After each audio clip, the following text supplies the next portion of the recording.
Amber Heard. An unconvincing pity play. Hello, I'm H.G. Tudor, explaining to you why Amber Heard behaves the way that she does, so that you get the accuracy behind what drives her behaviour, and to enable you to understand more about narcissism.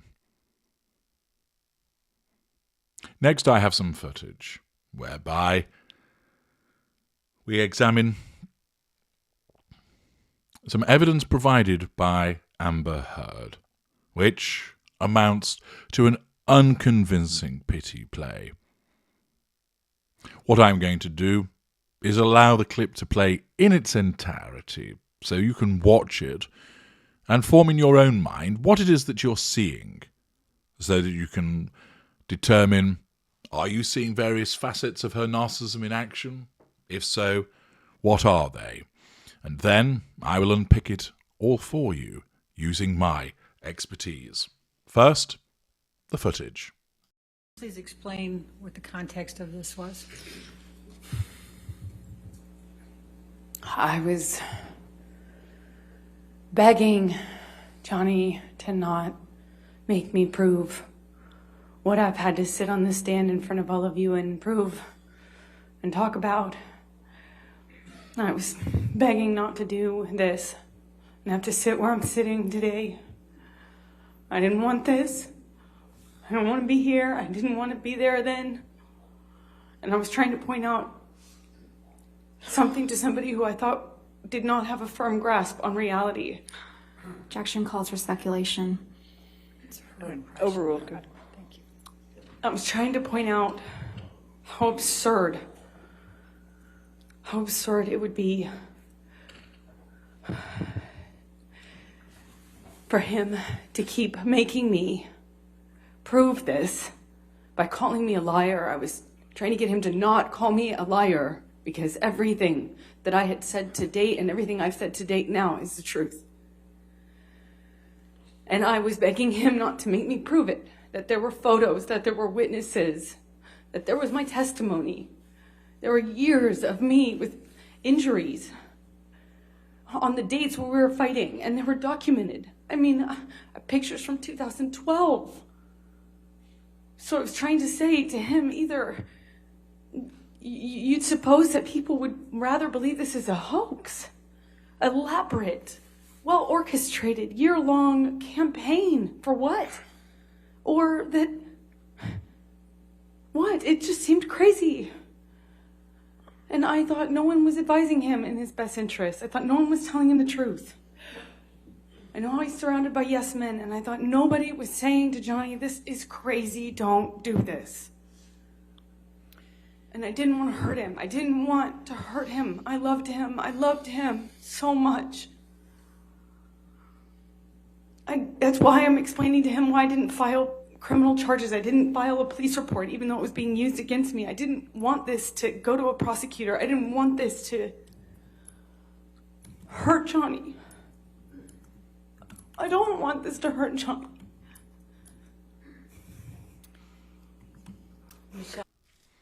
Well, you've seen the footage of Amber Heard giving her evidence, although, judging by the bottle of pink stuff next to her, it looks like she might have been anticipating that it was a visit to the dentist. And now rinse.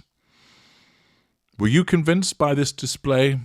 Were the tears flowing as you watched this? Was your own emotional empathy overwhelmed with sorrow and pity for this poor individual? Or were you there shaking your head at yet more acting from the actress? Well, let me break it down for you. Watching the first 17 seconds of the footage, in this she states, I was begging Johnny not to make me prove what I've had to sit on the stand in front of all of you and prove.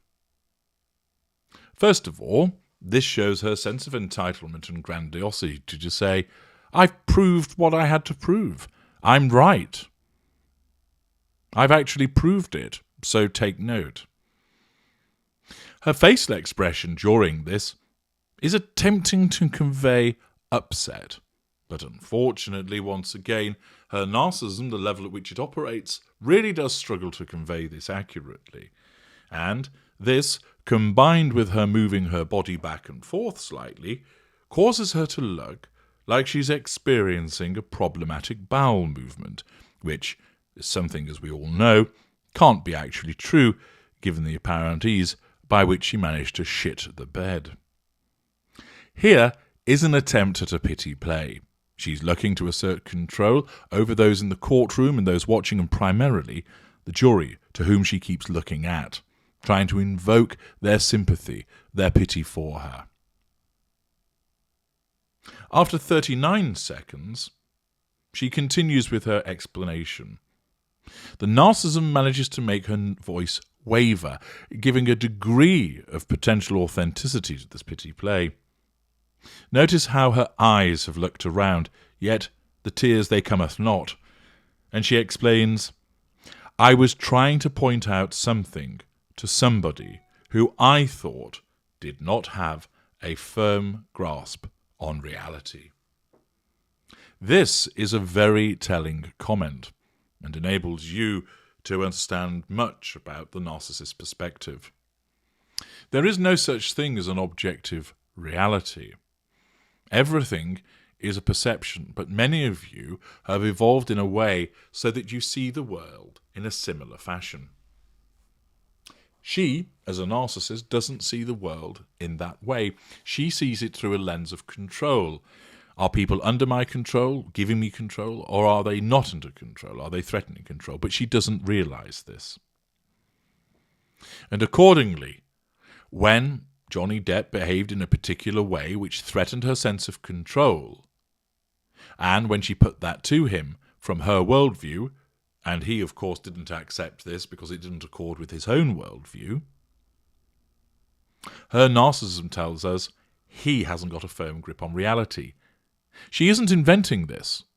This is her being honest, because in her world, she has her reality, and Depp's behaviours don't accord with that. And therefore, she is being honest from her perspective when she says, he's somebody who I thought didn't have a firm grip on reality. Now, of course, there will be occasions as a consequence of Depp's drug use that he was off his tits high as a kite. And therefore, there'll be a different grip on reality there.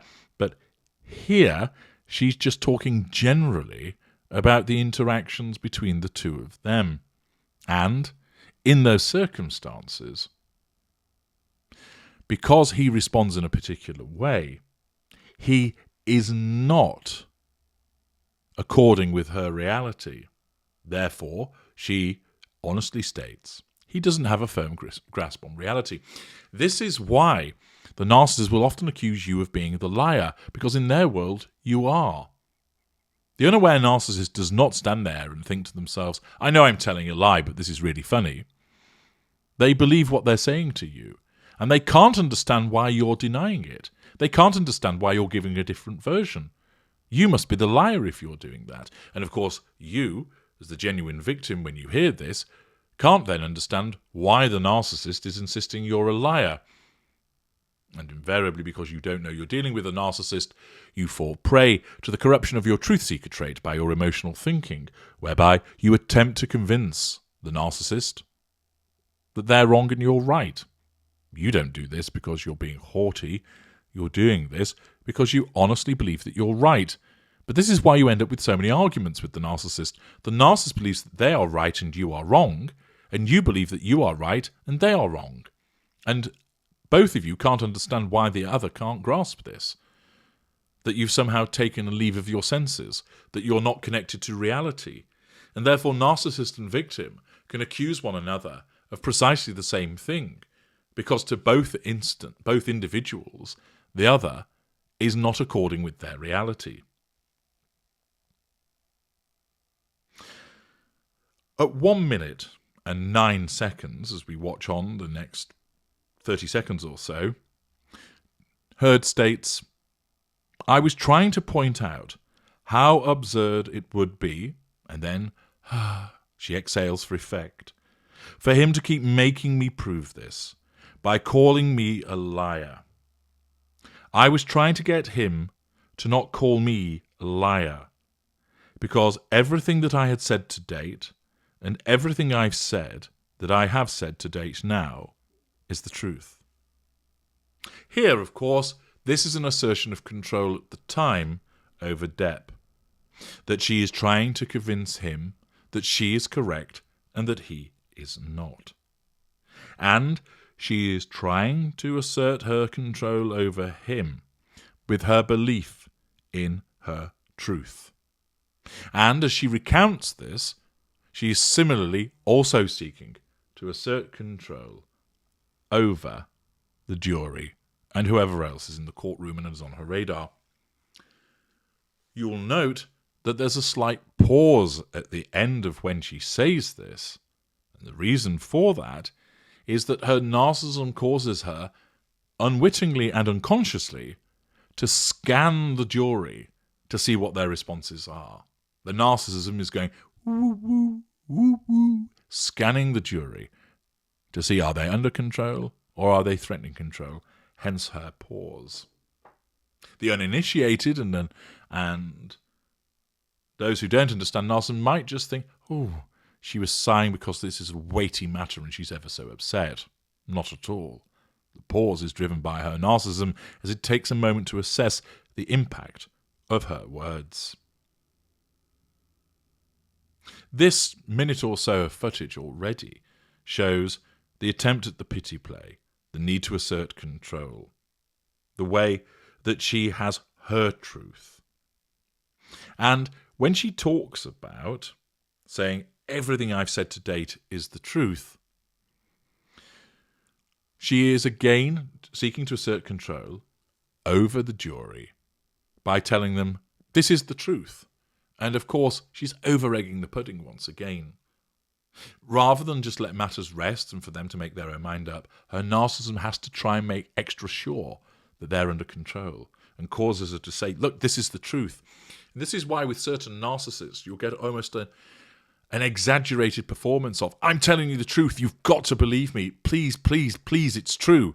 Why won't you believe me? I'm telling you the truth. You've got to understand this is the correct version. Why won't you believe me? Why won't you accept what I'm telling you is true? This is the truth. It's the whole truth. It's nothing but the truth. And you get this performance, which is done, driven by the narcissism, to try and convince you by virtue of that need to gain that control. And that's what's going on under the surface. In part 2 of this analysis, I will continue to work my way through this very revealing excerpt from the trial. Join me there.